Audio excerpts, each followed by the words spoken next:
Okay, the famed agility ladder, the speed ladder, you've seen a million videos of these on Instagram and YouTube and wherever else you get your content. I think the agility ladder is a great warm-up tool. It's not the meat and potatoes of the agility session. It's not going to be where we get faster, more explosive, but it can be helpful for building up the tissue, getting everything going, get your body temperature up, mimicking some patterns we're going to use when we play basketball. All of these things that I think are going to be helpful, but not necessarily improve their capacities, right? So we're going to go through some basic concepts of the agility ladder right now, how I like to coach it, some methods you can use for improving it to make it more effective when you use it, right? So when doing the agility ladder, these are the big three I'm going to hammer at the beginning is first, especially if somebody is unfamiliar, haven't done a lot of the patterns, or it's a new agility pattern that you're introducing, is first get the pattern, right? Just get that down, get the feeling of it. If we're doing something like this, which I call skiers, you're getting your hips down, you're going back and forth, get the pattern first. Then give it some rhythm. Feel like a dance step where you're just kind of smoothly going through it. You're not trying to race at all. You're just trying to get a little rhythm of your hips, of your feet, everything getting in position, and make it like a dance step.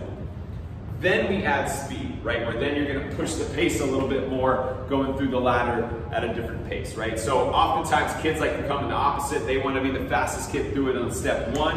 On the first time they go through it, they either don't get the steps down, they skip half the squares, they mess up the ladder, they pull it in, it just doesn't look clean, it doesn't look effective at all. In that case, you're gonna have to slow it down for them, tell them to bring it back to home, get the pattern first, get the rhythm second, then get the speed, right? That's gonna make it a much more clean process of you improving these patterns and getting them warmed up. The next thing is hammering home the position. Oftentimes, especially in things like Inky Shuffle, which is the 1-2 out, 1-2 out, they end up looking like tap dancers more than athletes. They're really tall through their hips and their feet are just moving fast. There's no shifting, there's no squatting, and there's no shifting of the weight. And that's the two big things that I want to hammer home with the agility ladder is keeping my hips loaded and squatted.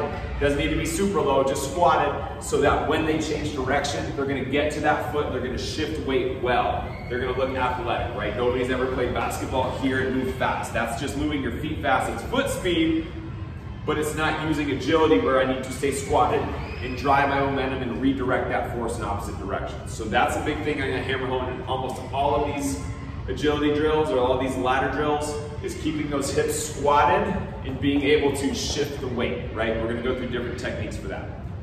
Oftentimes a good coaching cue with this is limit your verbal cueing and get into visual and even mirroring patterns, right? So whether you can go through the ladder well or you have a good athlete on your team who does this well, is getting them to do that with them, in front of them. So if somebody's struggling with the ladder, they can visually see it and almost mirror them as they go through. They get to visually go through that. So if somebody's really struggling with this and they're not wanting to go through it, they're just not getting the pattern, have you or one of their better athletes get in front of them or get near side by side, depending on the drill, and getting them to just follow along. That's gonna be much better than me saying, hey, put your foot here, other foot here, okay, now step and get the other foot here, other foot there.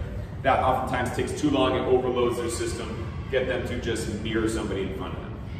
Last thing, adding a basketball, you can. I don't think it's helpful.